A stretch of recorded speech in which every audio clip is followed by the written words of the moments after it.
समय जो हमसे पहले भी था और हमारे बाद भी होगा, वो समय जो एक सेकंड में राजा को रंक और रंक को राजा बना सकता है। वैसे सेकंड में क्यों, ये काम तो एक निमेशा में भी हो सकता है। निमेशा उस समय को कहा जाता है जितने में आप अपनी पलकों को झपकाते हैं। कुछ लोग इसे निमेश कहते हैं तो वहीं कुछ लोग इसे निमेशा कहते हैं। विचित्र है पर सच है। विज्ञान के अनुसार समय की सबसे छोटी इकाई सेकंड है, यानी smallest unit to measure time is second. जबकि हिंदू धर्म ग्रंथों के अनुसार सेकंड से भी छोटी कई इकाई हैं जिनसे एक्यूरेट प्रेडिक्शंस किए जा सकते हैं। वैसे क्या आप जानते हैं कि समय को मापने के लिए निमेशा से भी छोटी इकाई होती है, यानी हमारे पूर्वजों ने पलक झपकने से कम समय को मापने के लिए भी मापदंड बनाए या यूनिट्स बनाई है। खैर, इस पर विस्तार से चर्चा करेंगे, लेकिन पहले इंट्रोडक्शन की औपचारिकता को पूरा कर लेते हैं। नमस्कार, मैं हूं आपका दोस्त अनुराग और स्वागत है आपका अपने चैनल नारदवाणी पर।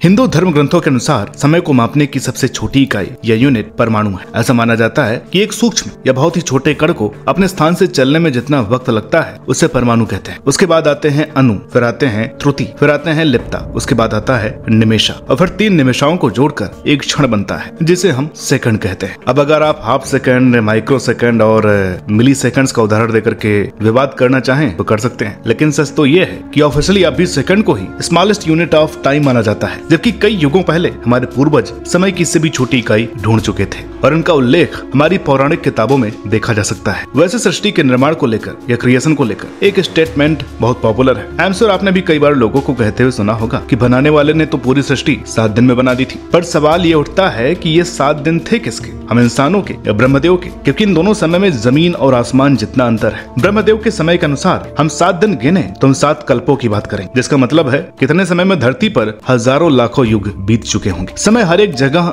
एक जैसा नहीं होता। अलग लोगों या अलग अलग डायमेंशंस में समय अलग अलग तरह से बिहेव करता है। आइए इस कॉन्सेप्ट को समझते हैं ताकि आप हिंदू काल गणना को समझ सके। हम सब जानते हैं कि चंद्रमा का आकार 15 दिन तक बढ़ता है, 15 दिन तक घटता है, या पहले 15 दिन जब चंद्रमा का आकार बढ़ता है इसे शुक्ल पक्ष कहा जाता है और आखिर के 15 दिन जब चंद्रमा का आकार घटता है तो उसे कृष्ण पक्ष कहा जाता है। ये जो शुक्ल पक्ष के 15 दिन धरती पर होते हैं ये पितृलोक में एक दिन के समान होते हैं और कृष्ण पक्ष के दिन एक रात्रि के बराबर। यानी जब धरती पर पूरा एक महीना बीतता है तब पितृलोक पर एक दिन बीतता है। आइए इस कैलकुलेशन को थोड़ा और इंटरेस्टिंग बनाते हैं। हम लोगों के जीवन में 6 महीने का जो समय होता है उसे उत्तरायण कहा जाता है और यह देवलोक के एक दिन के बराबर होता है और हमारे अगले 6 महीने एक दक्षयान कहलाते हैं जो कि देवलोक की एक रात के बराबर होते हैं। अब सपोज कीजिए कि किसी की आयु 60 साल है। इस हिसाब से उस व्यक्ति की आयु देवलोक के 60 दिनों के बराबर है। इसे और क्लियरली कहा जाए तो हम मनुष्यों का पूरा जीवन देवलोक में कुछ महीनों के समान है और ब्रह्मलोक में तो शायद एक क्षण या एक सेकंड के भी समान नहीं है। एक देव वर्ष यानी देवताओं का एक साल हमारे और आपके 360 वर्षों के बराबर होता है। यानी जब तक देवलोक में एक साल बीतेगा तब तक हमारा तो छोड़िए शायद हमारे खानदान का भी नामो निशान न बचे। हमें कहा जाता था कि भगवान एक पल में किस्मत बदल सकते हैं, पर किसी ने ये नहीं बताया कि उनका एक पल हमारे लिए सदियों के बराबर होता है। खैर, ये कैलकुलेशन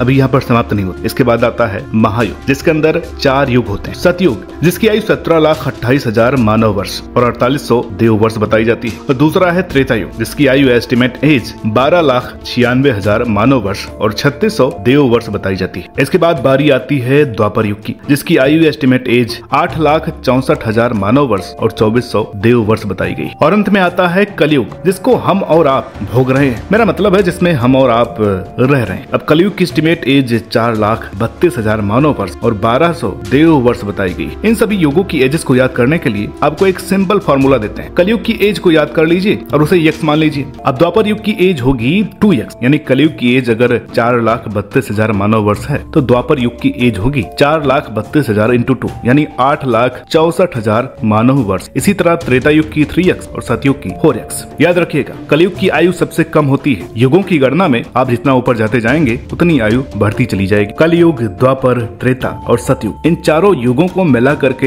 एक महायुग बनता है। ऐसे 71 महायुग मिल करके एक मनवंतर बनाते हैं। मनवंतर भी समय को मापने की एक इकाई है। आप इसे ऐसे भी देख सकते हैं कि एक ब्रह्मा के पूरे जीवन को 14 भागों में बांटा जाता है और उन्हें ही मनवंतर कहा जाता है। मनवंतर 2 शब्दों के मेल से बनता है, मनु प्लस अंतर, जिसका मतलब होता है मनु की आयु। ऐसा माना जाता है कि मनु वो पहले पुरुष हैं जिनकी रचना ब्रह्मा करते हैं और फिर इनसे ही संसार आगे बढ़ता है। ऐसा माना जाता है कि एक ब्रह्मा के काल में 14 मनु होते हैं। 14 मनवंतरों से एक कल्प बनता है, जिसे ब्रह्मदेव का एक दिन माना जाता है और अगले 14 मनवंतरों को एक रात। सनातन धर्म में कल्प को समय की सबसे बड़ी इकाई माना गया है। मान्यता तो यह भी है कि ब्रह्मा जी के एक दिन में 14 इंद्र बदले जाते हैं, या इसे और सटीक तरह से कहा जाए तो पुराने इंद्रों का जीवन समाप्त हो जाता है और नए इंद्र उनकी जगह लेते हैं। ऐसा माना जाता है कि ब्रह्मदेव की जो रात्रि होती है इसे महाप्रलय भी कहा जाता है। मान्यता तो ये भी है कि जैसे ही रात के समय ब्रह्मा निद्रावस्था में जाते हैं या सो जाते हैं तो पूरी सृष्टि का विनाश हो जाता है और फिर जग करके ब्रह्मा एक नई सृष्टि बनाते हैं। यानी ब्रह्मदेव की एक रात पूरी दुनिया को खत्म करने के लिए काफी है। अब आपको समझ में आ रहा होगा कि हमने वो 7 दिन में पूरी सृष्टि बनाने वाली बात का रेफरेंस क्यों लिया था। अधिकतर लोग काल गणना यहीं पर समाप्त कर देते हैं, पर इस वीडियो के लिए कंटेंट सर्च करते वक्त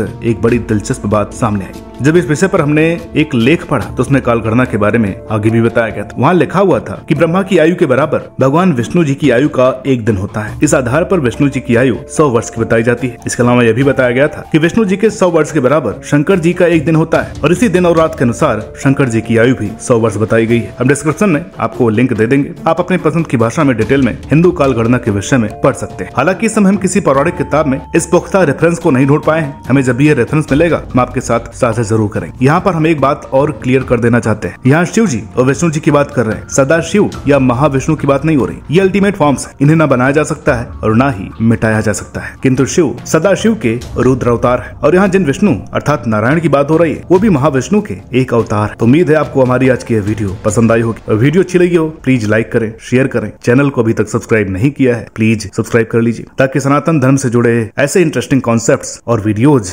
आपसे मिस ना हो जाए। फिर मुलाकात होगी एक नई वीडियो के साथ, तब तक आप अपना और अपने समय का ध्यान रखें।